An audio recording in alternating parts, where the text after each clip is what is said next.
ಹಮ್ಮಿಕೊಂಡಂಥ ಕಾರ್ಯಕ್ರಮದಲ್ಲಿ ಮಹಿಳಾ ಅತಿಥಿಗಳು ಬಂದಿದ್ದಾರೆ.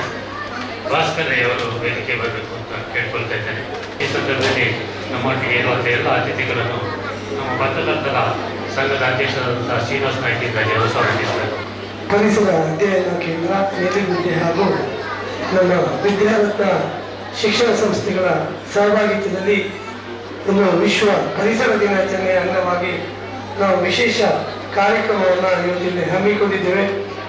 ಮಕ್ಕಳಲ್ಲಿ ಪರಿಸರದ ಬಗ್ಗೆ ಜಾಗೃತಿಯನ್ನು, ಅದರೊಟ್ಟಿಗೆ ಹೆತ್ತವರು ಕೂಡ ಮನೆಗಳಲ್ಲಿ ಇವತ್ತು ನಾವು ಪರಿಸರ ಸ್ವಚ್ಛವನ್ನಾಗಿ ಇಡಬೇಕು. ಅದರೊಟ್ಟಿಗೆ ಮಕ್ಕಳು ಮತ್ತು ಮನೆಯಲ್ಲಿ ಹೆತ್ತವರು ಇವತ್ತು ಮಾರುಕಟ್ಟೆಗೆ ಹೋಗುವಾಗ, ಯಾವುದೇ ಅಂಗಡಿಗಳಿಗೆ ಖರೀದಿಗೆ ಹೋಗುವಾಗ ಪ್ಲಾಸ್ಟಿಕ್ ಕೈಚೀಲಗಳನ್ನು ನೀವು ಬಳಕೆಯನ್ನು ಮಾಡ್ತಾ ಇದ್ದೀರಿ. ಇದರಿಂದಾಗಿ ನಮ್ಮ ಪರಿಸರದ ಮೇಲೆ ಬಹಳಷ್ಟು ಪರಿಣಾಮಗಳು ಬೀಳ್ತದೆ. ಇವತ್ತು ನಮ್ಮ ಸುತ್ತಮುತ್ತ ಪರಿಸರದಲ್ಲಿ ಪ್ಲಾಸ್ಟಿಕ್ನಿಂದಾಗಿ ನಮ್ಮ ಚರಂಡಿಗಳು ಕೂಡ ತುಂಬಿ ತುಳುಕುತ್ತಾ ಇದೆ. ಇದರಿಂದಾಗಿ ನಮಗೆ ಕೃತಕ ಪ್ರವಾಹಗಳು ಕೂಡ ನಿರ್ಮಾಣ ಆಗ್ತದೆ. ನಾವು ನೋಡಿದ್ರೆ ಇತ್ತೀಚೆಗೆ ಕೊಟ್ಟಾರ ಚೌಕಿಯಲ್ಲಿ ನೀರು ಪ್ರವಾಹದ ಪರಿಸ್ಥಿತಿ ರಸ್ತೆಗೆ ಬಂದಾಗ ಆ ಮಳೆ ಮುಕ್ತ ಬಳಿಕ ಕಾರಣ ಏನಂತ ನೋಡಿದ್ರೆ ಇವತ್ತು ಎಲ್ಲ ಚರಂಡಿಗಳು ನಗರದ ಗಡಿ ಗ್ರಾಮೀಣ ಭಾಗದ ಚರಂಡಿಗಳು ಪ್ಲಾಸ್ಟಿಕ್ ನಾವೇನು ಬಳಕೆ ಮಾಡ್ತೇವೆ ಅದನ್ನೆಲ್ಲ ಈ ಚರಂಡಿಗಳಿಗೆ ಎಸೆಯುವುದರ ಮೂಲಕ ಇವತ್ತು ನದಿಯ ಒಡಲು ಸೇರಿ ಆ ಬಳಿಕ ಸಮುದ್ರ ಸೇರ್ತದೆ. ಹಾಗಾಗಿ ನಾವು ಪ್ಲಾಸ್ಟಿಕ್ ಬಳಕೆಯನ್ನ ಮಾಡುವಾಗ ಬಹಳಷ್ಟು ಜಾಗೃತಿ ಮಾಡಬೇಕು. ಅದರ ಬದಲಾಗಿ ನಾವು ಬಟ್ಟೆಯ ಬ್ಯಾಗ್ಗಳನ್ನು ಬಳಸಬೇಕು.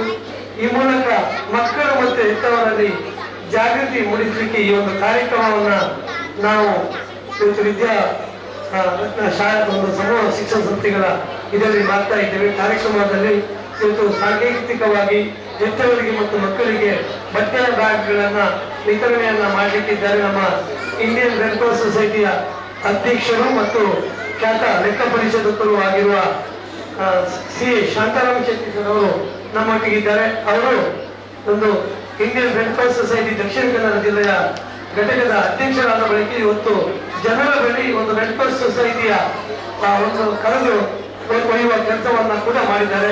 ಇವತ್ತು ಯಾವುದೇ ಜನರು ಕಷ್ಟ ಪರಿಸ್ಥಿತಿಗೆ ಸಿಲುಕಿದಾಗ ಅವರಿಗೆ ನೆರವಾಗಲಿಕ್ಕೆ ಇಂಡಿಯನ್ ರೆಡ್ ಕ್ರಾಸ್ ಸೊಸೈಟಿ ಬಹಳಷ್ಟು ಮುತುವರ್ಜಿಯಿಂದ ಕೆಲಸವನ್ನ ಮಾಡ್ತಾ ಇದ್ದಾರೆ. ವಾಲಂಟಿಯರ್ಸ್ಗಳು ಕೂಡ ಬಹಳಷ್ಟು ಮುತುವರ್ಜಿಯಿಂದ ಕೆಲಸವನ್ನ ಮಾಡ್ತಾ ಇದ್ದಾರೆ. ವಿಶೇಷವಾಗಿ ಕೊರೋನಾ ಸಂದರ್ಭದಲ್ಲಿ ಇಂಡಿಯನ್ ರೆಡ್ ಕ್ರಾಸ್ ಸೊಸೈಟಿ ಇವತ್ತು ಬಹಳಷ್ಟು ಜನರಿಗೆ ನೆರವನ್ನ, ಲಕ್ಷಾಂತರ ಮಂದಿಗೆ ನೆರವನ್ನು ಕೊಡುವ ಕೆಲಸವನ್ನ ಅವರ ನೇತೃತ್ವದಲ್ಲಿ ಮೆಡಿಕಲ್ ಕ್ಯಾಂಪ್ಗಳು ಬೇರೆ ಬೇರೆ ಕಾರ್ಯಕ್ರಮಗಳು, ದಿನನಿತ್ಯ ಕಾರ್ಯಕ್ರಮಗಳನ್ನ ಜಿಲ್ಲೆಯಾದ್ಯಂತ ಮಾಡಲಿಕ್ಕೆ ಅವರು ಅಧ್ಯಕ್ಷರ ಬಳಿಕ ಬಹಳಷ್ಟು ಮುತುವರ್ಜಿಯನ್ನ ವಹಿಸಿಕೊಂಡಿದ್ದಾರೆ.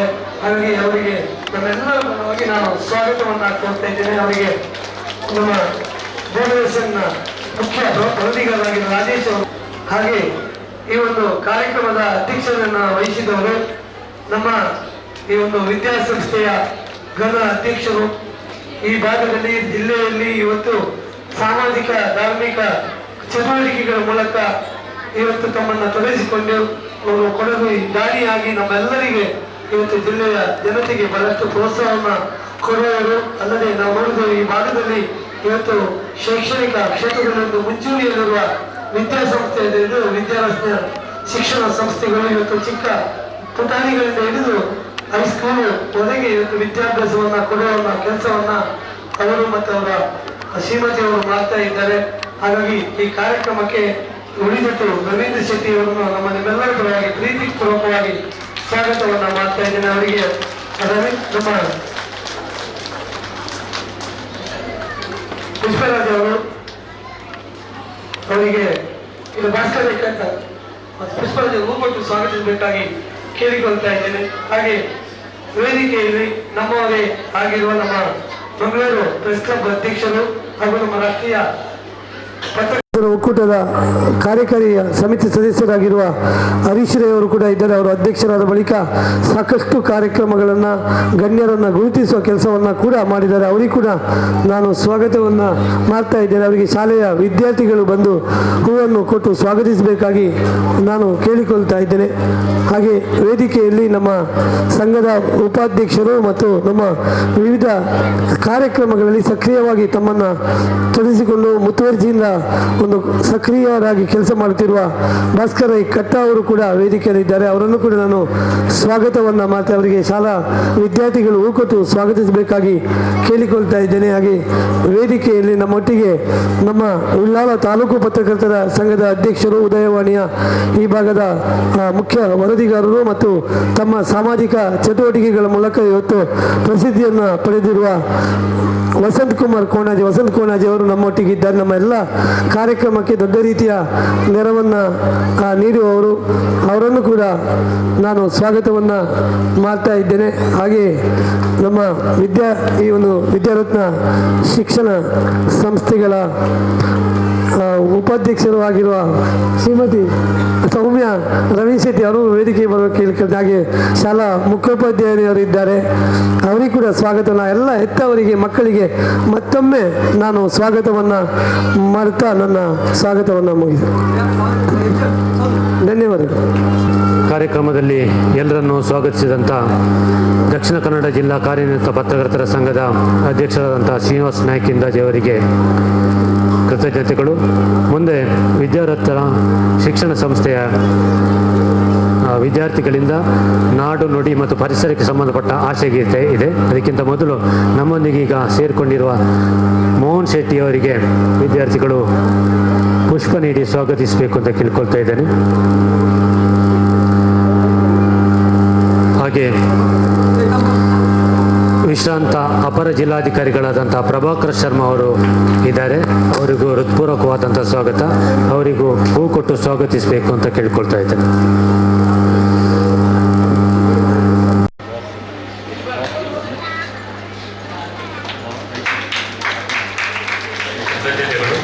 ಮುಂದೆ ವಿದ್ಯಾರ್ಥಿಗಳಿಂದ ಆಶಯ ಇದೆ.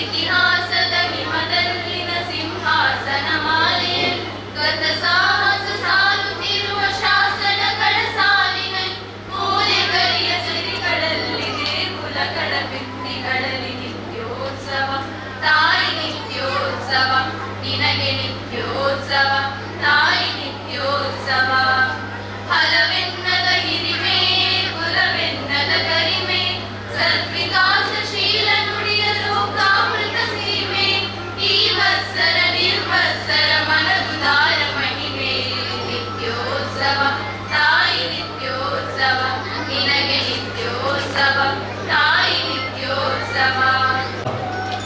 ನಿರಂತರವಾಗಿ ಇರಬೇಕು ಅಂತಾದರೆ ನಮ್ಮ ಪರಿಸರ ಸ್ವಚ್ಛವಾಗಿರಬೇಕು. ಮತ್ತು ಈ ಸ್ವಚ್ಛ ಪರಿಸರದಲ್ಲಿ ಪ್ಲಾಸ್ಟಿಕ್ನಂಥ ತ್ಯಾಜ್ಯಗಳು ಸೇರದೇ ಇರಬೇಕು. ಹಚ್ಚ ಹಸಿರು ನಿರಂತರವಾಗಿರಬೇಕು. ಆಗ ಮಳೆ ಬೆಳೆ ಚೆನ್ನಾಗಿರ್ತದೆ ಎನ್ನುವಂಥ ಆಶಯ ನಮ್ಮದು. ಈ ನಿಟ್ಟಿನಲ್ಲಿ ಇವತ್ತು ಪರಿಸರ ದಿನಾಚರಣೆಯನ್ನು ಆಚರಿಸುವಂಥ ಸಂದರ್ಭದಲ್ಲಿ ಈ ಪ್ಲಾಸ್ಟಿಕ್ ತ್ಯಾಜ್ಯವನ್ನು ಕಡಿಮೆ ಮಾಡಬೇಕು ಅಂತಾದರೆ ಪರ್ಯಾಯವಾಗಿ ಏನು ಮಾಡಬೇಕು ಅಂತ ಚಿಂತನೆ ಮಾಡಿದಾಗ ನಮಗೆ ಹೆಚ್ಚು ಬಳಕೆ ಆಗ್ತಾ ಇರುವಂಥದ್ದು ಪ್ಲಾಸ್ಟಿಕ್ ಚೀಲಗಳು. ಇದಕ್ಕೆ ತೆಳುವಾದಂಥ ಮತ್ತು 18 ಮೈಕ್ರಾನ್ಗಿಂತ ಕಡಿಮೆ ಇರುವಂಥ ಪ್ಲಾಸ್ಟಿಕ್ಗಳನ್ನು ನಿಷೇಧ ಮಾಡಿದ್ದಾರೆ. ಆದರೂ ಸಹ ನಮ್ಮ ಮಧ್ಯೆ ಪ್ಲಾಸ್ಟಿಕ್ ಬೇರೆ ಬೇರೆ ಸಂದರ್ಭದಲ್ಲಿ ಈ ಪ್ರಕೃತಿಯೊಂದಿಗೆ ಸೇರಿಕೊಳ್ತದೆ. ಆದರೆ ಅದು ಪ್ರಕೃತಿಯ ಈ ಮಣ್ಣಿನೊಂದಿಗೆ ಸೇರದೇ ಇರೋದ್ರಿಂದ ಗಿಡಗಳಿಗೆ ಮತ್ತು ಪರಿಸರಕ್ಕೆ ತೊಂದರೆ ಆಗ್ತಾ ಇರೋದ್ರಿಂದ ಅದು ಇವತ್ತು ಕಸ ಆಗಿಬಿಟ್ಟಿದೆ. ಆದ್ದರಿಂದ ಆ ತ್ಯಾಜ್ಯವನ್ನು ಕಡಿಮೆ ಮಾಡಬೇಕು ಅನ್ನುವಂಥ ದೃಷ್ಟಿಯಲ್ಲಿ ನಾವು ಬಳಕೆ ಮಾಡುವಂಥ ಪ್ಲಾಸ್ಟಿಕ್ಗೆ ಪರ್ಯಾಯವಾದಂಥ ವಸ್ತುಗಳು ಯಾವುದು ಅಂತ ಹುಡುಕಿದಾಗ ನಮ್ಮ ಹಿಂದಿನ ಪಾರಂಪರಿಕವಾಗಿ ಬಂದಿರುವಂಥ ಕೆಲವು ವಸ್ತುಗಳಿದೆ. ಬಟ್ಟೆ ಚೀಲಗಳು, ಅದನ್ನು ನಾವು ಮತ್ತೆ ಮರುಬಳಕೆ ಮಾಡ್ತಾ ಇರುವಂಥ ಸಂದರ್ಭ. ಈ ದೃಷ್ಟಿಯಿಂದ ಇವತ್ತು ಒಂದು ಸಾಂಕೇತಿಕವಾಗಿ ಅಂಥ ಕೆಲಸವನ್ನು ನಮ್ಮ ಸಂಘದ ವತಿಯಿಂದ ನಾವು ಮಾಡಲಿಕ್ಕೆ ಹೊರಟಿದ್ದೇವೆ. ಅದ್ರ ಜೊತೆಗೆ ಇವತ್ತೆಲ್ಲ ವಿವಿಧ ಸಂಘ ಸಂಸ್ಥೆಗಳ ಪ್ರತಿನಿಧಿಗಳು ಸೇರಿಕೊಳ್ಳುತ್ತಾರೆ. ಇಂಡಿಯನ್ ರೆಡ್ ಕ್ರಾಸ್ ಸಂಸ್ಥೆಯ ಸಭಾಪತಿಗಳಾದಂಥ CS ಸಂಸತ್ ಶೆಟ್ಟಿ ಅವರು ನಮ್ಮೊಂದಿಗಿದ್ದಾರೆ. ಹಾಗೆ ನಮ್ಮ ಸಂಘದ ಅಧ್ಯಕ್ಷರಾದಂಥ ಶ್ರೀನಿವಾಸ್ ನಾಯ್ಕ ಇದ್ದಾರೆ ಅವರು, ಪ್ರೆಸ್ ಕ್ಲಬ್ನ ಅಧ್ಯಕ್ಷರಾದಂಥ PV ಹರೀಶ್ ರೈ ಅವರು, ಹಾಗೆ ಈ ಸಂಸ್ಥೆಯ ಅಧ್ಯಕ್ಷರಾದಂಥ ರವೀಂದ್ರ ಶೆಟ್ಟಿ ಗುಡಿಜೋಟಿ ಅವರು, ಹಾಗೆ ನಮ್ಮೆಲ್ಲ ವಿವಿಧ ಸಂಘ ಸಂಸ್ಥೆಗಳ ಪ್ರತಿನಿಧಿಗಳು, ಇಲ್ಲಿ ಹೆತ್ತವರು, ವಿದ್ಯಾರ್ಥಿಗಳು, ಶಾಲಾ ವೃಂದದವರು ಎಲ್ಲ ಇದ್ದೀರಿ. ಈಗ ಸಾಂಕೇತಿಕವಾಗಿ ಬಟ್ಟೆ ಚೀಲಗಳನ್ನು ವಿತರಿಸುವ ಮುಖಾಂತರ ಈ ಕಾರ್ಯಕ್ರಮಕ್ಕೆ ಚಾಲನೆ ನೀಡಬೇಕು ಅಂತೇಳಿ ಶಾಂತರಾಮ್ ಶೆಟ್ಟಿ ಅವರು ಹಾಗೆ ಅತಿಥಿಗಳನ್ನು ಕೇಳ್ಕೊಳ್ತಾರೆ.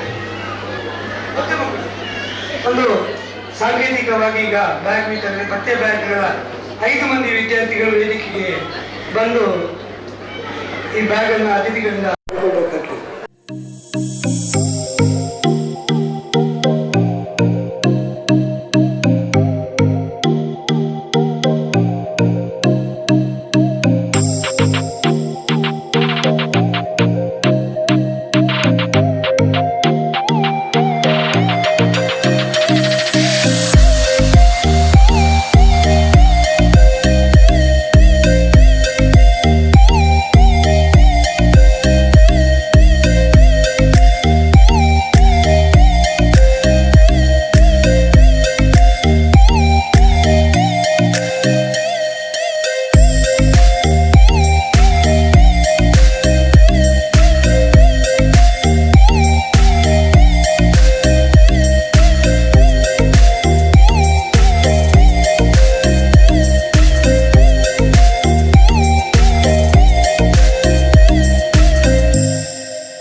ಪ್ರತಿ ವರ್ಷ ಜೂನ್ 5ರಂದು ನಾವು ವಿಶ್ವ ಪರಿಸರ ದಿನಾಚರಣೆ ಆಚರಿಸುತ್ತೇವೆ. ಇವತ್ತು ಈ ಒಂದು ವಿದ್ಯಾಸಂಸ್ಥೆಯಲ್ಲಿ ಸಾಂಕೇತಿಕವಾಗಿ ಪ್ಲಾಸ್ಟಿಕ್ ಬ್ಯಾಗ್ ಅನ್ನು ಕೊಡುವುದರೊಂದಿಗೆ ಚಾಲನೆ ಕೊಡಲಾಗಿದೆ. ಖಂಡಿತ ಭಾರಿ ಒಳ್ಳೆಯ ಕೆಲಸ. ಮಕ್ಕಳಲ್ಲಿ ಪ್ರಕೃತಿಯ ಬಗ್ಗೆ ಕಾಳಜಿಯನ್ನು ಖಂಡಿತ ನಾವು ಈಗಾಗಲೇ ಮಾಡಬೇಕು. ಯಾಕಂತ ಹೇಳಿದರೆ ಬಹುಶಃ ನಮ್ಗೆ ಗೊತ್ತಿದೆ, ಬೇರೆ ಬೇರೆ ರೀತಿಯಲ್ಲಿ ಈ ಒಂದು ಪರಿಸರ ಮಾಲಿನ್ಯ ಆಗುತ್ತಿದ್ದರೂ ನಮಗೆ ಗೊತ್ತಿಲ್ಲದ ಹಾಗೆ ನಾವು ಟೆಕ್ನಾಲಜಿ ಹಿಂದೆ ಹೋಗ್ತಾ ಇದ್ದೇವೆ.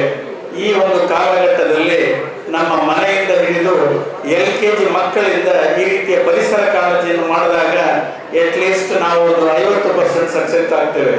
ಯಾಕಂತ ಹೇಳಿದ್ರೆ ಸ್ವಚ್ಛ ಭಾರತವನ್ನ ತರುವ ಮುಂಚೆ ನಾವು ಕಸವನ್ನು ಅಲ್ಲಲ್ಲಿ ಬಿಸಾಡ್ತೇವೆ. ಇವತ್ತು ಮಕ್ಕಳು ಕಸವನ್ನು ಬಿಸಾಡುವಾಗ ಕಿಸೆಯಲ್ಲಿ ಹಾಕೊಂಡು ಹೋಗಿ ಮನೆಯಲ್ಲಿ ಹಾಕ್ತಾರೆ, ಕಾರಲ್ಲಿ ಸಹ ಬಿಸಾಡುವುದಿಲ್ಲ. ಆ ಒಂದು ಕಾಳಜಿ ಈ ಸ್ವಚ್ಛ ಭಾರತದಿಂದ ಬಂದ. ಹಾಗಾಗಿ ನನ್ನ ಒಂದು ಕೋರಿಕೆ ಅಂತ ಹೇಳಿದರೆ ಶಿಕ್ಷಕರು ಮತ್ತೆ ಹೆತ್ತವರಲ್ಲಿ ಖಂಡಿತ ಸಾಧ್ಯ ಇದೆ ಮಕ್ಕಳಲ್ಲಿ ಪ್ರಕೃತಿಯ ಅಥವಾ ಈ ಪರಿಸರವನ್ನು ಹೇಗೆ ಇಟ್ಕೊಳ್ಬೇಕಂತ ಹೇಳೋದಕ್ಕೆ ಎಷ್ಟೋ ಉದಾಹರಣೆ ಇದೆ. ಒಂದು ಕಡೆ ಹೇಳ್ತೇವೆ, ಕಂದ ಕಾಣುವ ಮೊದಲ ದೇವರು ಜನ್ಮ ನೀಡಿದ ಅಮ್ಮನಲ್ಲವೇ ಅಂತ ಹೇಳಿ. 100%. ಯಾಕಂದ್ರೆ ನಾವೆಲ್ಲ ನಮ್ಮ ಅಮ್ಮನನ್ನ ಫಸ್ಟ್ ಪ್ರಥಮ ದೇವರು. ಅದೇ ತರ ಈ ಮಾನವ ವಿಕಾಸ ಆದಾಗ ಫಸ್ಟ್ ನೋಡಿದ್ದು ಪ್ರಕೃತಿ ದೇವರು. ನಾವು ಆ ದೇವರನ್ನ ಯಾವತ್ತಾದ್ರೂ ಕಡೆಗಾಣಿಸಿದ್ರೆ ಖಂಡಿತ ನಮ್ಮ ವಿನಾಶಕ್ಕೆ ನಾವೇ ಕಾರಣ ಅಂತ ಹೇಳಲಿಕ್ಕೆ ತುಂಬಾ ಉದಾಹರಣೆ ಇದೆ. ಆದ್ರೆ ಒಂದು ಬೇಜಾರ ಸಂಗತಿ ಅಂದ್ರೆ ನಾವು ಪರಿಸರದ ಬಗ್ಗೆ ಫೈಟ್ ಮಾಡುವ ಎಷ್ಟೋ NGOsಗಳಿದೆ, ಎಷ್ಟೋ ಜನರಿದ್ರೆ, ಆದ್ರೆ ಅವರಿಗೆ ಸರಿಯಾದ ಪ್ರೋತ್ಸಾಹ ಸಿಗುವುದಿಲ್ಲ. ಅವರಿಗೆ ಪ್ರೋತ್ಸಾಹ ಕೊಟ್ಟರೆ ಪರಿಸರವನ್ನ ಖಂಡಿತ ನಾವು ಮಾಡಬಹುದು. ನಮ್ಗೆಲ್ಲ ಗೊತ್ತಿದ್ದ ಹಾಗೆ ಲಕ್ಷ್ಮೀ ಕುಟ್ಟಿ ಅಂತವಳು ಕೇರಳದವಳು 500 ಗಿಡಮೂಲಿಕೆಯಲ್ಲಿ ಮಾಡಿ ಎಷ್ಟೋ ಜೀವ ಉಳಿಸಿದ್ರು. ಆದ್ರೆ ಅವಳನ್ನ ಯಾರು ಕಡೆಗಾಣಿಸಿದ್ರು. ಆದ್ರೆ 75 ವರ್ಷ ಆಗುವಾಗ 2018ರಲ್ಲಿ ಅವಳಿಗೆ ಪದ್ಮಶ್ರೀ ಅವಾರ್ಡನ್ನು ಸರ್ಕಾರ ಕೊಟ್ಟಿದ್ದು. ಯಾಕೆಂದ್ರೆ ಅವಳ ಒಂದು ಕೆಲಸ ಯಾರಿಗೂ ಗೊತ್ತಿಲ್ಲ. ಅವಳು ಲಕ್ಷ್ಮೀ ಕುಟ್ಟಿ 3ನೇ ಕ್ಲಾಸ್ ಕಲ್ತವಳು. ಅವಳು 500ಕ್ಕೂ ಜಾಸ್ತಿ ಗಿಡಮೂಲಿಕೆ ಪರಿಸರದಿಂದ ತಗೊಂಡು ಎಷ್ಟೋ ಜೀವನ ಉಳಿಸ್ತಾರೆ. ಹಾವು ಕಡಿದ್ರೆ ಅವಳ ಮೆಡಿಸಿನ್ ಇಮಿಡಿಯೇಟ್ ಅವರು ಕೊಟ್ಟರೆ ಅದು ಗುಣ ಆಗ್ತಾ ಇತ್ತು ಅಂತ ಒಂದು ಎಷ್ಟೋ ವ್ಯಕ್ತಿಗಳು ನಮ್ಮಲ್ಲಿ ಇದ್ದಾರೆ. ಅದಕ್ಕಾಗಿ ನಾವು ಕೆಲಸ ಮಾಡಬೇಕು ಅಂತ ಹೇಳುವುದನ್ನು ನಾನು ಹೇಳ್ತಾ ಇದ್ದೇನೆ. ಇವತ್ತು ಈ ಸಂಸ್ಥೆ ಬಹುಶಃ ಬಹಳ ಖುಷಿ ಅಂದ್ರೆ ರವೀಂದ್ರ ಶೆಟ್ಟಿ ಹೇಳಿ 800ಕ್ಕೂ ಹೆಚ್ಚು ಮಕ್ಕಳಿದ್ದಾರೆ. ಇದು ಒಂದು ಸೆಮಿ ಅರ್ಬನ್ ಹೇಳೋದಕ್ಕಿಂತ ರೂರಲ್ ಅಂತ ಹೇಳ್ಬೋದು. ಹಾರ್ಟ್ ಆಫ್ ದ ಸಿಟಿ ಮಂಗಳೂರಿನಿಂದ ಸ್ವಲ್ಪ ದೂರ ಇದೆ. ಇಲ್ಲಿ ಸ್ವಲ್ಪ ರೂರಲ್ಸ್ ಅಂಡ್ ಬಿಲೋ ಮಿಡಲ್ ಕ್ಲಾಸ್ ಕ್ಲಾಸ್ಗಳು ಇಲ್ಲಿ ಬರ್ತಾ ಇರ್ಬೋದು. ಆದರೆ ಇವತ್ತು ಮಕ್ಕಳಲ್ಲಿ ನಾವು ಈ ರೀತಿಯ ಜಾಗೃತಿ ಮೂಡಿಸಿ ಎಜುಕೇಶನ್ ಕೊಟ್ಟಾಗ ಮಕ್ಕಳು ಒಂದು ಸತ್ಪ್ರಜೆ ಆಗಲಿಕ್ಕೆ ಯಾವುದೇ ಕಾರಣ ಇಲ್ಲ. ಬಹುಶಃ ನಾನು ಸರ್ಕಾರಿ ಶಾಲೆಯಲ್ಲಿ ಕಲಿತವ, ನಮಗೆ ಪವರ್ಟಿ ಇಸ್ ಎ ಬ್ಲೆಸ್ಸಿಂಗ್, ಬಡತನವೇ ಒಂದು ಆಶೀರ್ವಾದ.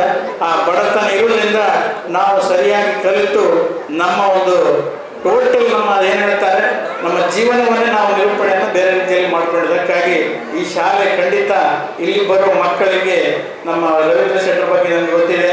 ಅವರ ಒಂದು ಈ ಸಂಸ್ಥೆ ಇದು ನಾನು ಏಡೆಡ್ ಸ್ಕೂಲಾಗಿ ಹೇಳಿದೆ ಅವರಿಗೆ, ಯಾಕೆಂದ್ರೆ ಅಷ್ಟು ಚೆಂದಾಗಿಲ್ಲ, ಇದು ಪ್ರೈವೇಟ್ ಸ್ಕೂಲ್ ಅಂತ ಹೇಳಿದರು. ಅವರ ಈ ಸ್ಕೂಲು ಇಂಗ್ಲೀಷ್ ಮೀಡಿಯಂ ಈ ಸ್ಕೂಲು ಬಹುಶಃ ಮುಂದಿನ ದಿನದಲ್ಲಿ ದೊಡ್ಡ ಮಟ್ಟದಲ್ಲಿ ಬೆಳೆದು ಈ ಒಂದು ಮಕ್ಕಳ ಬಗ್ಗೆ ಹೆಲ್ತ್ ಆ್ಯಂಡ್ ಎಜುಕೇಷನ್ ಬಹಳ ಇಂಪಾರ್ಟೆಂಟ್, ಅದನ್ನು ಇಲ್ಲಿ ಖಂಡಿತ ಕೊಡ್ತಾ ಇದ್ದಾರೆ. ಯಾಕೆಂದರೆ ನಾವು ಕೆಲವು ಟೈಮ್ ಎಜುಕೇಷನ್ನಿಂದ ಹೋಗಿ ಆರೋಗ್ಯ ಕಳ್ಕೊಳ್ತೇವೆ, ಅದು ಆಗಬಾರ್ದು. ಆರೋಗ್ಯ ಮತ್ತು ಶಿಕ್ಷಣ ಇದೆರಡು ಒಟ್ಟಿಗೆ ಹೋಗಬೇಕು. ಆದರೆ ಇವತ್ತು ಮಕ್ಕಳನ್ನು ಸ್ವಲ್ಪ ಯಾಕಂದರೆ ಮೊದಲಿನ ಹಾಗೆ ನಾವೆಲ್ಲ ಇರುವಾಗ ಶಿಕ್ಷಣ ಮತ್ತು ಶಿಕ್ಷೆ, ನಮಗೆ ಶಿಕ್ಷೆ ಕೊಟ್ಟು ಶಿಕ್ಷಣ ಕಲಿಸ್ತಾ ಇದ್ರು.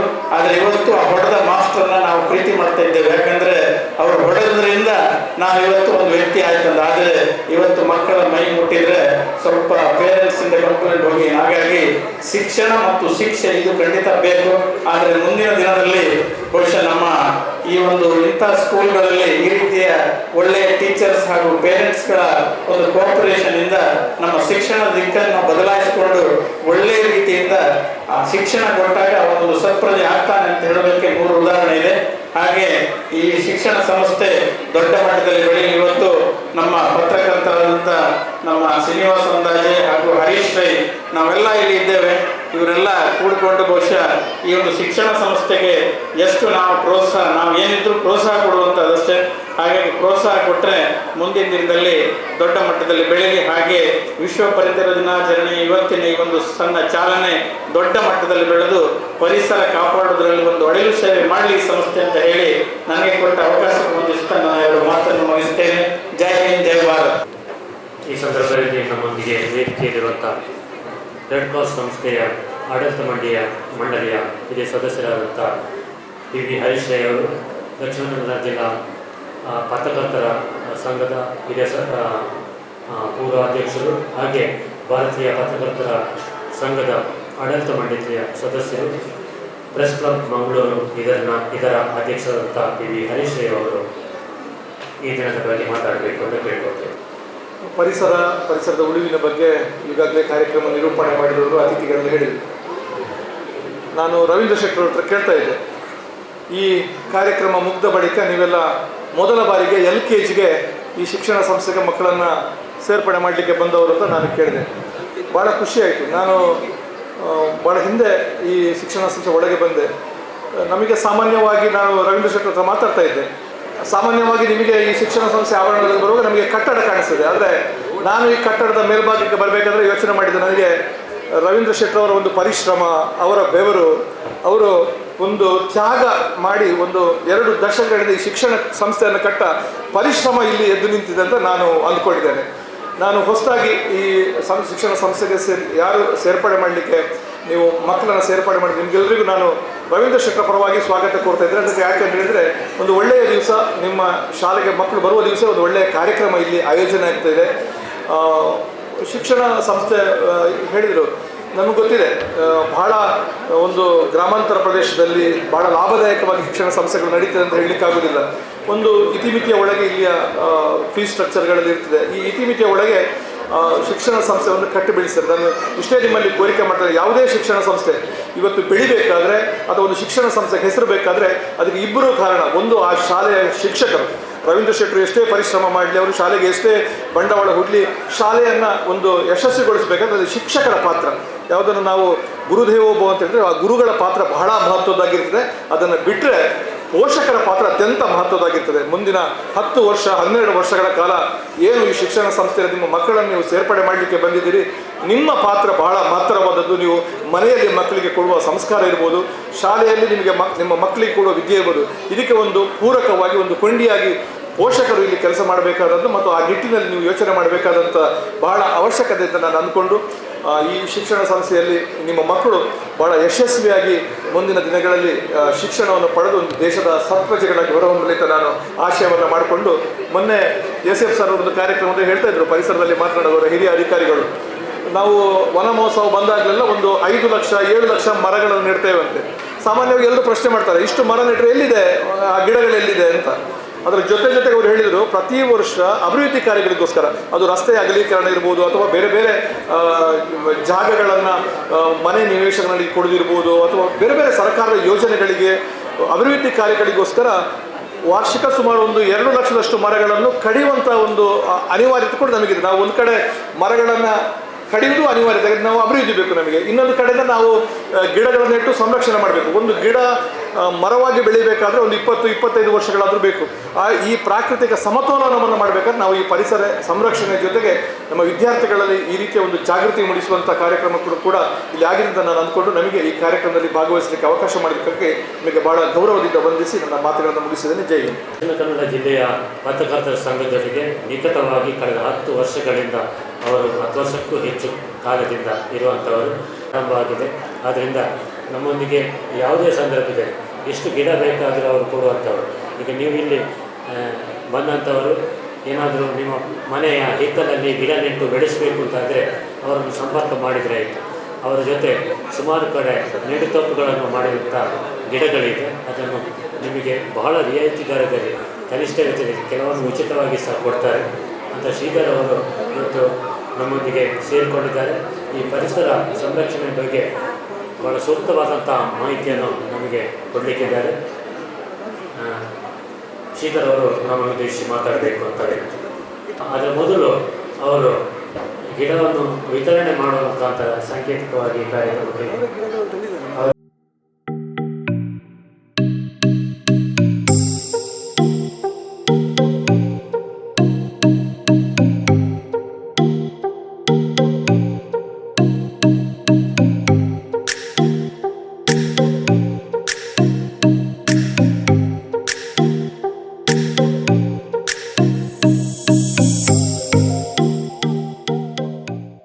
ನಾನು ಈ ಸಂಸ್ಥೆಗೆ ಬಹುಶಃ ಇದು 3ನೇ ಸಾರಿ ಬರ್ತಾ ಇದ್ದೇನೆ. ಒಮ್ಮೆ ವನ ಮಹೋತ್ಸವಕ್ಕೆ ಬಂದಿದ್ದೆ, ಇನ್ನೊಮ್ಮೆ ರವೀಂದ್ರ ಶೆಟ್ಟಿ ಸರ್ ಅವರು ಅವರ ಪೇರೆಂಟ್ಸ್ಗಳ ಹುಟ್ಟುಹಬ್ಬವನ್ನು ಭಾಳ ಗ್ರ್ಯಾಂಡಾಗಿ ಮಾಡಿದ್ರು. ಇಲ್ಲಿ ಆ ಮಕ್ಕಳಿಗೆಲ್ಲ ಸಸಿ ವಿತರಣೆ ಮಾಡಿ ಆವಾಗ ಬಂದಿದ್ದೆ. ಹಾಗೆ ಈ ಭಾಗದಲ್ಲಿ ಸಾಕಷ್ಟು ಧಾರ್ಮಿಕ ಸ್ಥಳಗಳಲ್ಲಿ ಅವ್ರು ಗಿಡ ನೆಡಲಿಕ್ಕೆ ನಮ್ಮನ್ನು, ನಾನು RF 6 ವರ್ಷ ಕೆಲಸ ಮಾಡಿದ್ದೆಲ್ಲ, ಆವಾಗ ನಮ್ಮನ್ನು ಇನ್ವಾಲ್ವ್ ಮಾಡಿಸ್ಕೊಂಡಿದ್ರು. ಇವತ್ತು ನಾನು ಆ ಸಂದರ್ಭದಲ್ಲಿ ಬಂದಾಗಲೇ ಹೇಳಿದ್ದೆ, ನಮ್ಮ ಪರಿಸರ ನಮಗೆ ಎಷ್ಟು ಪ್ರಾಮುಖ್ಯತೆ ಮತ್ತು ನಾವು ಅದರಿಂದ ಏನು ಕಲಿಯೋದು ಅಂತ. ಇವತ್ತು ಪ್ರೆಸ್ ಕ್ಲಬ್ ಅವ್ರು ನಿಮಗೆ ಯಾಕೆ ಆ ಬಟ್ಟೆ ಬ್ಯಾಗನ್ನು ವಿತರಣೆ ಮಾಡಿದ್ರು ಅಂತ ಹೇಳಿದ್ರೆ, ಇವತ್ತು ಪರಿಸರ ನಾಶ ಆಗಲಿಕ್ಕೆ ಇನ್ನೂ ಮುಂದುವರೆದು ಪ್ಲಾಸ್ಟಿಕ್ ತ್ಯಾಜ್ಯವನ್ನು ನಾವು ನಿರ್ಮೂಲನೆ ಮಾಡದೇ ಇದ್ದರೆ ಪರಿಸರ ನಾಶ ಇನ್ನೂ ಜಾಸ್ತಿ ಆಗ್ತಾಯಿದೆ. ಸಾಮಾನ್ಯವಾಗಿ ನಮ್ಮ ಮಂಗಳೂರಿಗೆ ಸಂಬಂಧಪಟ್ಟಂತೆ ಉಳ್ಳಾಳದಿಂದ ನಾವು ಹೆಜಮಾಡಿ ಕೋಡಿಯವರೆಗೆ ಸಮುದ್ರ ತೀರವನ್ನು ಕಳೆದ 2015ರಿಂದ ನಾನು ಗಮನಿಸ್ತಾ ಇದ್ದೇನೆ. ಪ್ರತಿ ವರ್ಷ ಈ ಗ್ಲೋಬಲ್ ವಾರ್ಮಿಂಗ್, ವಾತಾವರಣದ ಉಷ್ಣತೆ ಮತ್ತು ಪ್ಲಾಸ್ಟಿಕ್ ಮಾಲಿನ್ಯದಿಂದಾಗಿ ಅಂಟಾರ್ಟಿಕಲ್ಲಿ ಸಮುದ್ರದ ಮಂಜುಗಡ್ಡೆಗಳು ಕರಗಿ ಸಮುದ್ರದ ನೀರಿನ ಮಟ್ಟ 2 ಇಂಚು ಜಾಸ್ತಿ ಆಗ್ತಾಯಿದೆ. ಕಳೆದ 9 ವರ್ಷಕ್ಕೆ 18 ಇಂಚ್, ಅಂದರೆ 1.5 ಅಡಿ ಸಮುದ್ರ ಜಾಸ್ತಿ ಆಗಿ ನಮ್ಮ ಕಣ್ಮುಂದೆನೇ 100 ಅಡಿ ದೂರ ಇದ್ದ ಸಮುದ್ರ 10 ಅಡಿ ಹತ್ತಿರಕ್ಕೆ ಬಂದಿದೆ. ಇನ್ನು 90 ಅಡಿ ಆಲ್ರೆಡಿ ಬಂದುಬಿಟ್ಟಿದೆ. ನೀವು ಯಾವುದು ನಮ್ಮ ತೌಕ್ತೆ ಅಂತ ಚಂಡಮಾರುತ ನೋಡಿರ್ಬೋದು. ಆ ಚಂಡಮಾರುತ ಬಂದಾಗ ನನ್ನ ಹತ್ರ ವೀಡಿಯೋಸ್ ಇದೆ. ಸಮುದ್ರ ಮಟ್ಟ ಹೆಚ್ಚು ಕಡಿಮೆ 15ರಿಂದ 20 ಅಡಿ ನೀರು ಜಾಸ್ತಿ ಆಗಿತ್ತು. ಎಲ್ಲೆಲ್ಲ ಅಂದರೆ ಕೇರಳದ ಕೆಲವು ಭಾಗಗಳು ನೀರು ನುಗ್ಗಿತ್ತು. ನಮ್ಮಲ್ಲಿ ಏನೋ ಅದೊಂದು ಪರಶುರಾಮ ಸೃಷ್ಟಿ ಹೇಳ್ತಾರೆ, ನಮ್ಮ ಸೌತ್ ಕೇಂದ್ರ, ಉಡುಪಿ ಅವಿಭಾಗ ದಕ್ಷಿಣ ಕನ್ನಡ ಜಿಲ್ಲೆ ಹೆಚ್ಚು ಡ್ಯಾಮೇಜ್ ಆಗಿಲ್ಲ. ಮುಂದೆ ನಾರ್ತ್ ಕೇಂದ್ರದಲ್ಲಿ ಸ್ವಲ್ಪ ಡ್ಯಾಮೇಜ್ ಆಯಿತು, ಬಾಂಬೆಲಿ ಆಯಿತು, ಆಮೇಲೆ ಗುಜರಾತ್ ಹೋಗೋಕೆ ತುಂಬ ಡ್ಯಾಮೇಜ್ ಆಯಿತು. ಅಂದರೆ ಸಮುದ್ರದ ಮಟ್ಟ ಇವತ್ತು ಜಾಸ್ತಿ ಆಗ್ತದೆ ಅನ್ನೋದಕ್ಕೆ ಉದಾಹರಣೆ ನಾವು ಸಮುದ್ರ ತೀರಕ್ಕೆ ಹೋದ್ರೆ ಗೊತ್ತಾಗ್ತದೆ. ಪ್ರಭಾಕರ್ ಶರ್ಮಾ ಸರಿ ಗೊತ್ತಿರ್ಬೋದು, ಪಣಂಬೂರಲ್ಲಿ 100 ಅಡಿ ದೂರ ಇತ್ತು, ಈಗ ಕೇವಲ 10 ಅಡಿ ಬಂದಿದೆ. ಅಂದರೆ ಅದು ನಮ್ಮ ಕಣ್ಣಿಗೆ ಕಾಣೋದಿಲ್ಲ. ನಾವು ಅದನ್ನು ಸಮುದ್ರದ ಮಟ್ಟವನ್ನು ಟೇಪಲ್ಲಿ ಅಳೆದ್ರೆ ಗೊತ್ತಾಗ್ತದೆ. ಆಲ್ಮೋಸ್ಟ್ ಅಲ್ಲಿ ನಾವು ಅಳೆದು ನೋಡಿದ್ದೇವೆ, ಆಲ್ಮೋಸ್ಟ್ 2 ಅಡಿ ಅಷ್ಟು ಹೈಟ್ ಆಗಿದೆ ನೀರಿನ ಮಟ್ಟ. ಈಗ ಅದನ್ನು ಪ್ರತಿ ವರ್ಷ ಅಂಟಾರ್ಟಿಕಾದಲ್ಲಿ ಇದಾದಾಗ 2 ಇಂಚು ನೀರು ಜಾಸ್ತಿ ಆಗ್ತಾ ಹೋಗ್ತದೆ. ಆಮೇಲೆ ಇತ್ತೀಚೆಗೆ ಡೆಲ್ಲಿಲಿ ಒಬ್ಬರು ಡಾಕ್ಟ್ರು ಒಬ್ಬರು ಪೇಷಂಟು 97 ವರ್ಷದ ಒಬ್ಬರು ವಯೋವೃದ್ಧರು ಆಸ್ಪತ್ರೆಗೆ ಅಡ್ಮಿಟ್ ಆಗ್ತಾರೆ. ಅಡ್ಮಿಟ್ ಆದಾಗ ಅವರಿಗೆ ಉಸಿರಾಟ ಸಮಸ್ಯೆಗೆ ಅಡ್ಮಿಟ್ ಆಗಿ ಅವರು ಒಂದೂವರೆ ದಿವಸ ICUಲಿ ಇರ್ತಾರೆ. ಅವ್ರನ್ನ ಡಿಸ್ಚಾರ್ಜ್ ಮಾಡ್ತಾರೆ. ಡಿಸ್ಚಾರ್ಜ್ ಮಾಡಿ ಬಿಲ್ ಕೊಟ್ಟಾಗ ಅವ್ರು ಬಿಲ್ನ ತೊಗೊಂಡು ಗೋಳೋ ಅಂತ ಅಳ್ತಾ ಇದ್ರಂತೆ. ನೀವು ಬರುವಾಗ ICU ಪೇಷಂಟಾಗಿ ಬಂದಿದ್ದೀರಿ, ಡಿಸ್ಚಾರ್ಜ್ ಆಗುವಾಗ ಆರೋಗ್ಯಕರವಾಗಿ ಹೊರಗೆ ಹೋಗ್ತಾ ಇದ್ದೀರಿ, ಯಾಕೆ ಕೇಳಿದಾಗ ಅವ್ರು ಹೇಳಿದ್ರಂತೆ ಅವರ ಬಿಲ್ 15,000 ರೂಪಾಯಿ ಆಕ್ಸಿಜನ್ ಬಿಲ್ ಇತ್ತಂತೆ. ಅದರಲ್ಲಿ ಅವ್ರು ಹೇಳೋದು 97 ವರ್ಷಗಳ ಕಾಲ ಈ ಪ್ರಕೃತಿ ನನಗೆ ಇಷ್ಟು ಆಕ್ಸಿಜನ್ ಫ್ರೀಯಾಗಿ ಕೊಟ್ಟಿದೆ. ಒಂದು ವೇಳೆ ನಾನು ಹಣ ಕೊಟ್ಟು ಆಕ್ಸಿಜನನ್ನು ಪಡೆಯುವಾಗಿದ್ದರೆ ನಾನು ಇಷ್ಟು ವರ್ಷ ಬದುಕ್ತಿದ್ನ ಅಂತೇಳಿ. ನಮಗೆ ಅಂದರೆ ಪ್ರಕೃತಿಯಲ್ಲಿ ಆಮ್ಲಜನಕ ಅನ್ನುವಂಥದ್ದು ಫ್ರೀಯಾಗಿ ಸಿಗ್ತಾ ಇದೆ. ಈ ಆಮ್ಲಜನಕವನ್ನು ಫ್ರೀಯಾಗಿ ಸಿಕ್ಕುವುದನ್ನು ನಾವು ಯಾರೂ ಯೋಚನೆ ಮಾಡೋದಿಲ್ಲ. ಯಾಕಂದರೆ ನಮಗೆ ಪ್ರತ್ಯಕ್ಷವಾಗಿ ಕಾಣೋದು ಯಾವುದೋ ಕಾಣ್ತದೆ ಬಿಟ್ಟರೆ ಪರೋಕ್ಷವಾಗಿ ಕಾಣೋದ್ರ ಬಗ್ಗೆ ನಾವು ಯೋಚನೆ ಮಾಡೋದಿಲ್ಲ. ಈಗ ನಾವು ನಮ್ಮ ಜೀವನ ಮಟ್ಟ ಜಾಸ್ತಿ ಆದಾಗ ಮನೇಲಿ AC ಹಾಕ್ಕೊಳ್ಬೋದು, ಅಥವಾ ನಾವು ಓಡಾಡುವಂಥ ಜಾಗಕ್ಕೆಲ್ಲ AC ಹಾಕೊಳ್ಳೋ, ಆದರೆ ರಸ್ತೆಗೆ AC ಹಾಕ್ಲಿಕ್ಕೆ ಆಗ್ತದಾ, ಅಥವಾ ನಮ್ಮ ವಾತಾವರಣಕ್ಕೆ AC ಮಾಡ್ಲಿಕ್ಕೆ ಆಗ್ತದ? ಅದನ್ನು ವಾತಾವರಣನ AC ಮಾಡಬೇಕಾದ್ರೆ ಒಂದೇ ಒಂದು ಅವಕಾಶ ಅಂತ ಹೇಳಿದ್ರೆ ಮರಗಿಡಗಳನ್ನು ಮಾತ್ರ ಸಾಧ್ಯ. ಹಾಗಾಗಿ ನಾವು ಒಂದನೇದಾಗಿ ಸಸಿ ಮರಗಳನ್ನು ನೆಡಬೇಕು. ಎರಡನೇದು ಪ್ಲಾಸ್ಟಿಕ್ ತ್ಯಾಜ್ಯ. ದಯಮಾಡಿ ಎಲ್ಲ ವಿದ್ಯಾರ್ಥಿಗಳ ಪೋಷಕರ ಗಮನಕ್ಕೆ. ಅವರು ಈಗಾಗಲೇ ಒಂದನೇ ತರಗತಿ ಜಾಯ್ನ್ ಆಗ್ತಾ ಇದ್ದಾರೆ. ಅವರಿಗೆ ಪ್ಲಾಸ್ಟಿಕ್ ಮಾಲಿನ್ಯ ಬಗ್ಗೆ ಗೊತ್ತಿಲ್ಲ. ಅವರಿಗೆ ಒಂದು ಹಸಿ ಕಸ ಮತ್ತು ನಮ್ಮದು ಹಸಿ ಕಸ ಒಣ ಕಸ ಅಂದರೆ ಪೇಪರ್ ಪ್ಲಾಸ್ಟಿಕ್ಕನ್ನು ನೀವು ಅವ್ರಿಗೆ ಹೋಗಿ ಆ ಬ್ಯಾಗ್ ಇರ್ಬೋದು, ವಾಟರ್ ಬಾಟ್ಲ್ ಇರ್ಬೋದು, ಕೊಡೆ ಇರ್ಬೋದು, ಅವ್ರಿಗೆ ಶೂಸ್ ಎಲ್ಲ ಕೊಡಿಸುವಾಗ ಇನ್ನೊಂದು ಬ್ಯಾಗ್ ಕೊಡಿಸಿ ಅವ್ರಿಗೆ. ಅವರ ರಿಪಿಲರ್ ಇರ್ಬೋದು, ಅವ್ರದ್ದು ಏನೆಲ್ಲ ಪ್ಲಾಸ್ಟಿಕ್ ಕಸ ಬರುತ್ತೆ ಇದನ್ನು ಅದರಲ್ಲೇ ಹಾಕಿ ಮನೆಯಲ್ಲೇ ಇಡಲಿ ಅವರು. ಯಾಕಂದರೆ ಎಲ್ಲ ಪ್ಲಾಸ್ಟಿಕ್ ಕಸಗಳು ರೀಸೈಕಲ್ ಹೋಗ್ತದೆ. ರೀಸೈಕಲ್ ಹೋಗದೇ ಇದ್ದರೂ ಎಲ್ಲ ಒಂದು ಕಡೆಯಲ್ಲಿ ನಾವು ಭೂಮಿಲಿಟ್ಟರೆ ಅದು ಏನು ನಮಗೆ ಭೂಮಿಗೆ ಹೊರೆ ಆಗೋಷ್ಟು ಕಸ ಅದಿಲ್ಲ. ಆದರೆ ನಮ್ಮ ತಪ್ಪು ಕಲ್ಪನೆಯಿಂದಾಗಿ ನಾವೇನು ಮಾಡ್ತೇವೆ, ನಮ್ಮ ಮನೆಯಲ್ಲಿ ನಾನು 3 ಬ್ಯಾಗ್ ಮಾಡಿದ್ದೇನೆ. ಮಕ್ಕಳೆಲ್ಲ ಪ್ಲಾಸ್ಟಿಕ್ ಕಸನ ಒಂದಕ್ಕೆ ಹಾಕಬೇಕು, ಬಾಟ್ಲುಗಳು ಒಂದಕ್ಕೆ ಹಾಕಬೇಕು, ಒಣ ಕಸನ ಬೇರೆ ಹಾಕಬೇಕು. ಒಣ ಕಸಕ್ಕೂ 3 ಪೈಪ್ ಕಾಂಪೋಸ್ಟ್ ಮಾಡ್ಬೋದು ನಾವು. ಈ ಮಳೆಗಾಲದಲ್ಲೆಲ್ಲ ನಮಗೆ ಆ ಕಾರ್ಪೊರೇಷನ್ ತೊಗೊಂಡೋಗಿಲ್ಲ ಹೇಳೋದಕ್ಕಿಂತ ಪೈಪ್ ಕಾಂಪೋಸ್ಟ್ ಮಾಡಿದ್ರೆ 3 ತಿಂಗಳು ಆ ಪೈಪಲ್ಲಿ ಹಾಕ್ಬಿಟ್ಟು ಮೇಲೆ ಮುಚ್ಚಿಬಿಟ್ರೆ ಆಯಿತು, ಮತ್ತು ಗೊಬ್ಬರ ಆಗ್ತದೆ. ಇವು ನಮಗೆ ಮೇಜರಾಗಿ ಪ್ಲಾಸ್ಟಿಕ್. ಇವತ್ತು ಪ್ಲಾಸ್ಟಿಕ್ ತ್ಯಾಜ್ಯ ಹೇಗಿದೆ ಅಂತ ಹೇಳಿದ್ರೆ, ನಾವು ಅಲ್ಲಿ ನಮ್ಮ ತಣ್ಣೀರು ಬಾವಿಯಲ್ಲಿ ಈ ವರ್ಷ ನಾವು ಈಗ ಬೇರೆ ಸಂಘ ಸಂಸ್ಥೆಯನ್ನು ಕಟ್ಕೊಂಡು ನಾವು ಪ್ಲಾಸ್ಟಿಕ್ಕನ್ನು ಅಲ್ಲಿಂದ ಸಮುದ್ರ ತೀರಕ್ಕೆ ಸ್ವಚ್ಛತೆಯನ್ನು ಮಾಡ್ತಾ ಇರ್ತೇವೆ. 1 ವಾರ ತೆಗೆದು 2ನೇ ವಾರಕ್ಕೆ ಅಷ್ಟೇ ಬಂದಿರ್ತದೆ. ಅಂದರೆ ಸಮಸ್ಯೆ ಅಂದರೆ ಹಳೆ ಚಪ್ಪಲ್ಗಳು, ನಮ್ಮದು ಮನೆಯ ಎಲ್ಲ ನಮ್ಮ ಮನೆ ತ್ಯಾಜ್ಯಗಳು, ಅದು ನಮ್ಗೆ ಭಾಳ ಪ್ರಾಬ್ಲಮ್ ಆಗ್ತದೆ.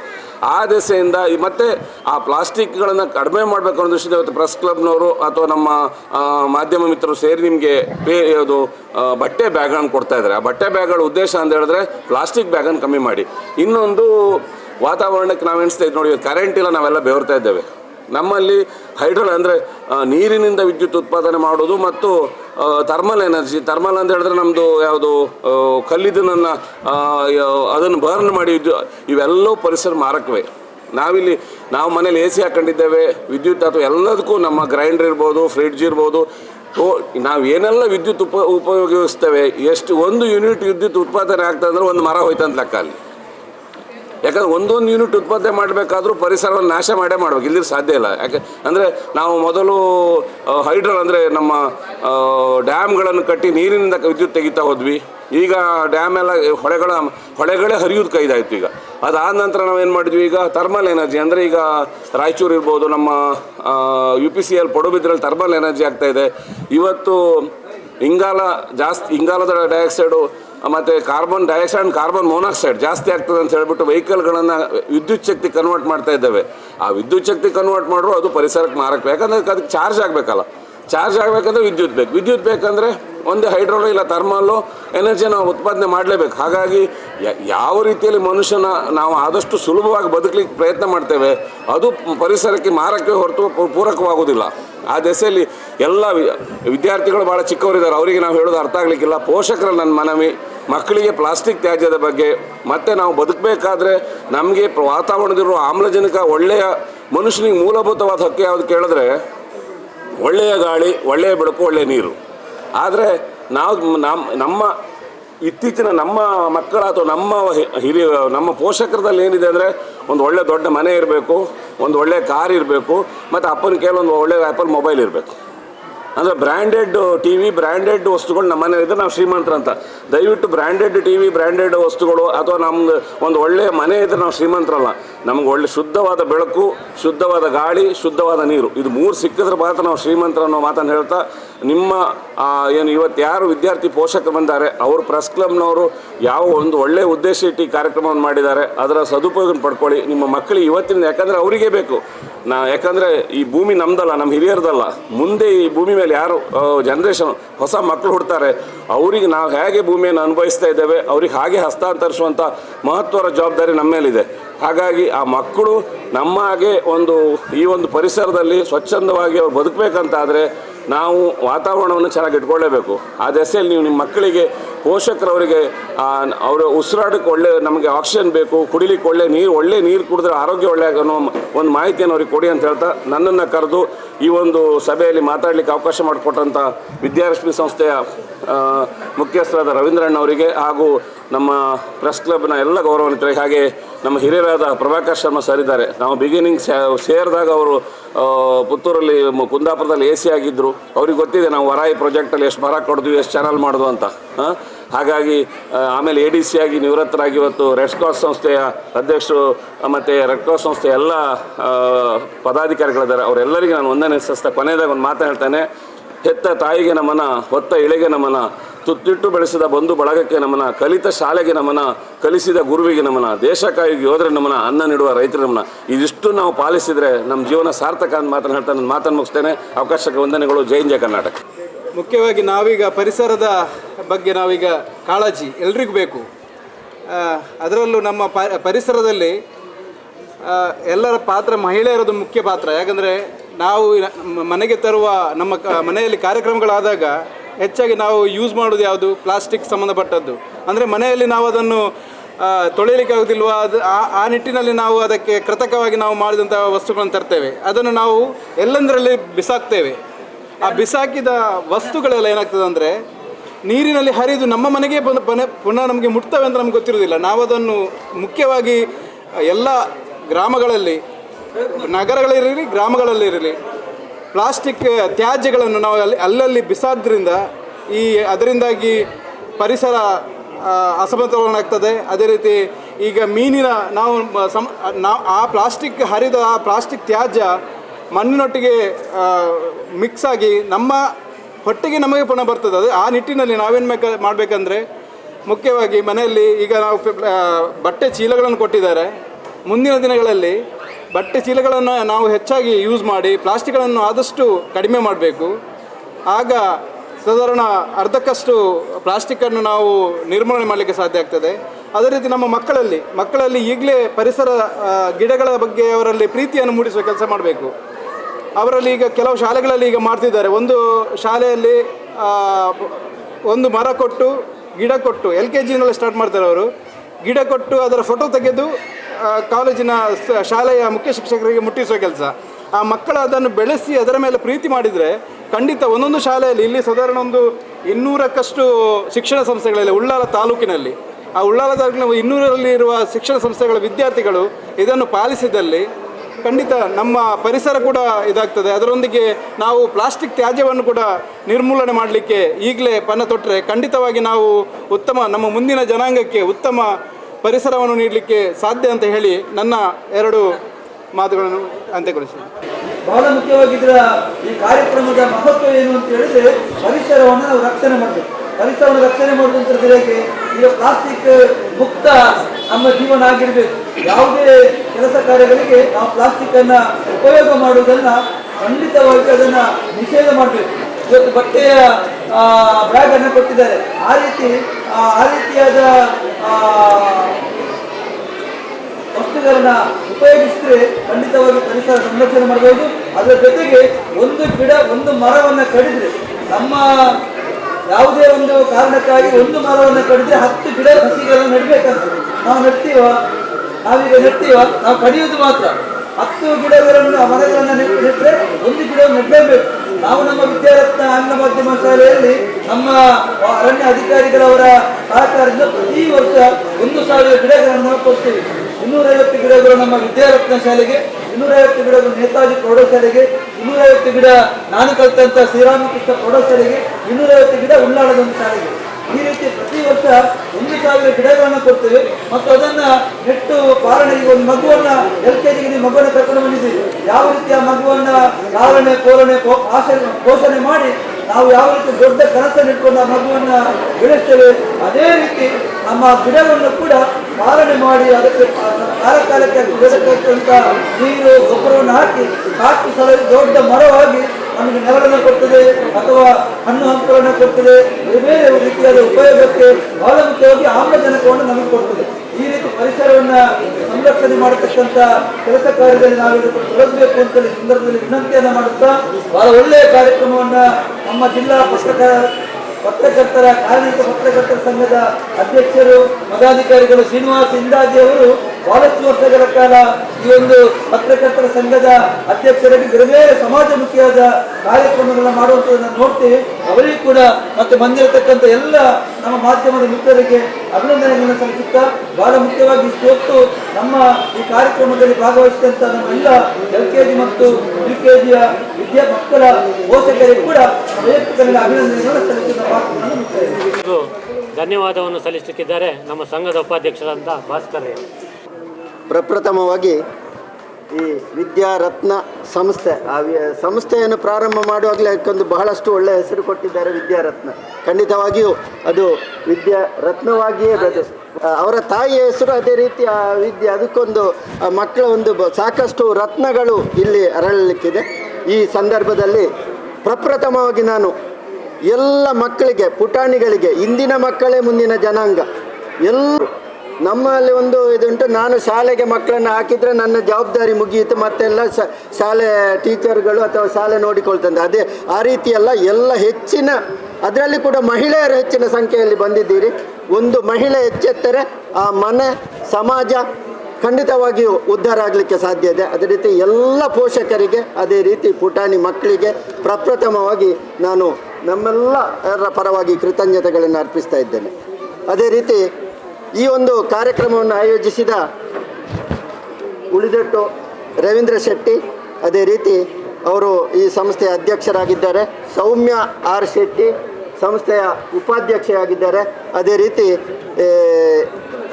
HM ನೈಮ್ ಹಮೀಮ್ ಮತ್ತು ಎಲ್ಲ ಶಿಕ್ಷಕರಿಗೆ ಮತ್ತು ಸಿಬ್ಬಂದಿ ವರ್ಗ ಮತ್ತು ಎಲ್ಲ ಪೋಷಕರಿಗೆ ಮಗದೊಮ್ಮೆ ನಾನು ಎಲ್ಲರ ಪರವಾಗಿ ಕೃತಜ್ಞತೆಗಳನ್ನು ಅರ್ಪಿಸ್ತಾ ಇದ್ದೇನೆ. ಅದೇ ರೀತಿ ಇನ್ನೋರ್ವ ವ್ಯಕ್ತಿ ಅವರು ವೇದಿಕೆಯಿಂದ ಕೆಳಗೆ ಕುಳಿತುಕೊಂಡಿದ್ದಾರೆ. ಅವರ ಈಗಾಗಲೇ ನಮ್ಮ ಶ್ರೀಧರ್ ಸರ್ ಹೇಳಿದರು, ಅವರ ಅಧಿಕಾರ ಅವಧಿಯಲ್ಲಿ AC ಆಗಿದ್ದರು, ADC ಆಗಿದ್ದರು. ಅವರ ಅಧಿಕಾರ ಅವಧಿಯಲ್ಲಿ ಕೇವಲ ಈ ಒಂದು ಪರಿಸರಕ್ಕೆ ಅದೇ ರೀತಿ ತಗೊಂಡಿದ್ದಾರೆ. ಪ್ರಭಾಕರ್ ಶರ್ಮಾ ಸರ್, ತಮಗೆ ಪ್ರಪ್ರಥಮವಾಗಿ ನಾನು ಎಲ್ಲರ ಪರವಾಗಿ ಕೃತಜ್ಞತೆ. ರಾಮ್ ಶೆಟ್ಟಿ ಅವರು ಇಂಡಿಯನ್ ರೆಡ್ ಕ್ರಾಸ್ನ ಅಧ್ಯಕ್ಷರಾಗಿ ರೊಟೇರಿಯನ್ ತೊಡಗಿಸಿಕೊಂಡವರು. ಅವರು ಬಹಳ ತರಾತುರಿಯ ಕೆಲಸದಲ್ಲಿ ಹೋದರು. ಅವರಿಗೂ ಈ ಸಂದರ್ಭದಲ್ಲಿ ನಾನು ಕೃತಜ್ಞತೆಗಳನ್ನು ಅರ್ಪಿಸ್ತಾ ಇದ್ದೇನೆ. ನಮ್ಮ ಮೋಹನ್ ಶೆಟ್ಟಿ ಅವರು ರೋಟರಿ ಕ್ಲಬ್ಬಲ್ಲಿ ತೊಡಗಿಸಿಕೊಂಡಿದ್ದಾರೆ ಮತ್ತು ಮುಖ್ಯವಾಗಿ ತಪಸ್ಯ ಫೌಂಡೇಶನ್ ಅಂತ ಇದೇ ಪರಿಸರದಲ್ಲಿ ಒಂದು ಕ್ಯಾನ್ಸರ್ಗೆ ಸಂಬಂಧಪಟ್ಟ ಒಂದು ಆರೋಗ್ಯ ಸಂಸ್ಥೆಯನ್ನು ಪ್ರಾರಂಭಿಸ್ತಾ ಇದ್ದಾರೆ. ಬಹಳಷ್ಟು ಅದರ ಮುಖ್ಯವಾಗಿ ಪ್ರಾರಂಭಿಸಿದವರು ಅವರು. ಈಗ ಅದಕ್ಕೆ ತುಂಬ ನಮ್ಮ ಹರೀಶ್ ರೈ ಅವರು ಪ್ರೆಸ್ ಕ್ಲಬ್ಬಿನ ಅಧ್ಯಕ್ಷ, ಹಿರಿಯ ಪತ್ರಕರ್ತ, ಪ್ರೆಸ್ ಕ್ಲಬ್ಬಿನ ಅಧ್ಯಕ್ಷ. ಅದೇ ರೀತಿ ನಮ್ಮ ಪತ್ರಕರ್ತರ ಸಂಘದ ರಾಷ್ಟ್ರೀಯ ಕಾರ್ಯಕಾರಿಣಿ ಸಮಿತಿ ಸದಸ್ಯರಾಗಿದ್ದಾರೆ.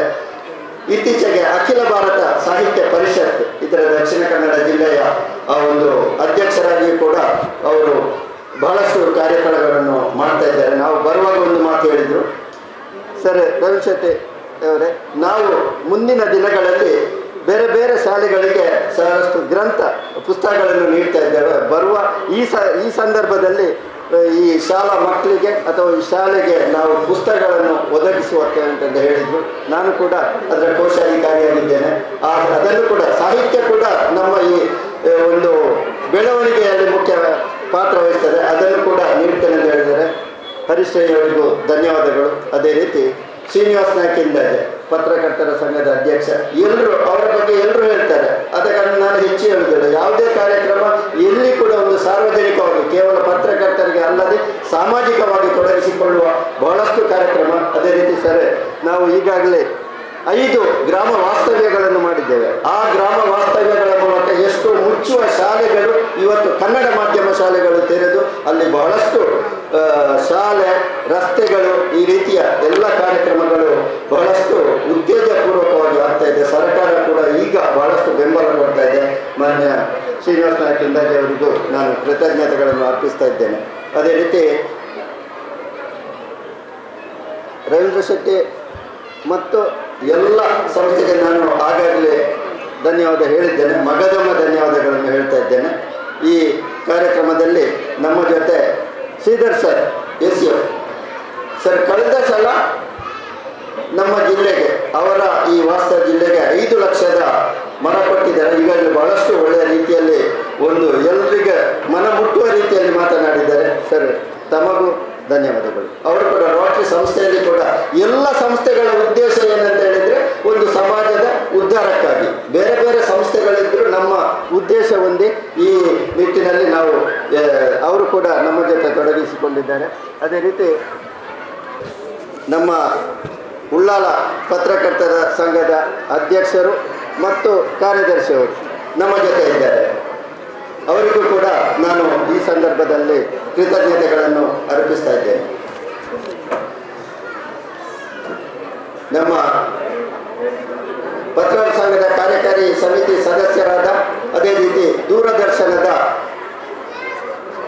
ನಮ್ಮ ರಾಜೇಶ್ ಗಡ್ಡಂಗಡಿ ಅವರಿದ್ದಾರೆ, ಅವರಿಗೂ ಕೃತಜ್ಞತೆಗಳನ್ನು ಅರ್ಪಿಸುತ್ತಾ, ನಮ್ಮ ಪತ್ರಕರ್ತರ ಸಂಘದ ಟ್ರೆಸರರ್, ಅದೇ ರೀತಿ ನಮ್ಮ ಒಂದು ಈ ಪರಿಸರ ಅಧ್ಯಯನ ಕೇಂದ್ರ ನೆಲ್ಲಿಗುಡ್ಡ ಅಂತಿದೆ, ಇದರ ನಿರ್ದೇಶಕರಾಗಿರುವ ಪುಷ್ಪರಾಜ್ ಶೆಟ್ಟಿ BN ಇವರಿಗೂ ಈ ಸಂದರ್ಭದಲ್ಲಿ ಕೃತಜ್ಞತೆಗಳನ್ನು ಅರ್ಪಿಸುತ್ತಾ, ಶಶಿಧರ್ ಪಯ್ಯತ್ತಬೆಲ್ಲವರ ನಿಮ್ಮ ಈಗಾಗಲೇ ಬಹಳಷ್ಟು ಹಬ್ಬಕ್ಕೆ ಟಿವಿ ಈ ಪರಿಸರದಲ್ಲಿ ಎಲ್ಲ ಈ ಶಾಲೆಯ ಕಾರ್ಯಕ್ರಮ ಆಗಿರ್ಬೋದು ಅಥವಾ ಸಾಮಾಜಿಕವಾಗಿ ಏನೆಲ್ಲ ಕಾರ್ಯಕ್ರಮ ಇದೆ ಅದನ್ನು ತೋರಿಸುವವರು ಶಶಿಧರ್ ಪಯ್ಯತ್ತಬೆಲ್ ಅವರಿಗೂ, ಮಗದೊಮ್ಮೆ ಉಳ್ಳಾಲ ಸಮಿತಿಯ ಉಳ್ಳಾಲ ಪತ್ರಕರ್ತರ ಸಂಘದ ಅಧ್ಯಕ್ಷರಿಗೂ ವಸಂತ ಕೋಣಾಜಿ ಅವರಿಗೂ ನಾನು ಧನ್ಯವಾದಗಳನ್ನು ಅರ್ಪಿಸುತ್ತಾ, ನಮ್ಮ ಪರಿಸರ ಅಧ್ಯಯನ ಕೇಂದ್ರ ನೆಲ್ಲಿಗುಡ್ಡ ಹಸಿರು ಬೆಳೆಸಿ ಪರಿಸರ ಉಳಿಸಿ ಪರಿಸರ ಸಂರಕ್ಷಣೆ ನಮ್ಮ ಎಲ್ಲರ ಹೊಣೆ, ಹಸಿರೇ ಉಸಿರು ಎಂದು ಹೇಳುವ ಮೂಲಕ ನಮಗೆ ಈ ಬ್ಯಾಗನ್ನು ನೀಡುವಲ್ಲಿ ಅಥವಾ ನಮ್ಮ ಕಾರ್ಯಕ್ರಮದಲ್ಲಿ ನಮಗೆ ಸಹಕಾರವನ್ನು ನೀಡಿದವರು ಅದಾನಿ ಸಂಸ್ಥೆಯವರು. ಅದಾನಿ ಸಂಸ್ಥೆಯ ಕಿಶೋರ್ ಆಳ್ವ ಹಾಗೂ ಎಲ್ಲ ಸಿಬ್ಬಂದಿಗಳಿಗೂ ನಾನು ಈ ಸಂದರ್ಭದಲ್ಲಿ ಕೃತಜ್ಞತೆಗಳನ್ನು ಅರ್ಪಿಸ್ತಾ ಇದ್ದೇನೆ.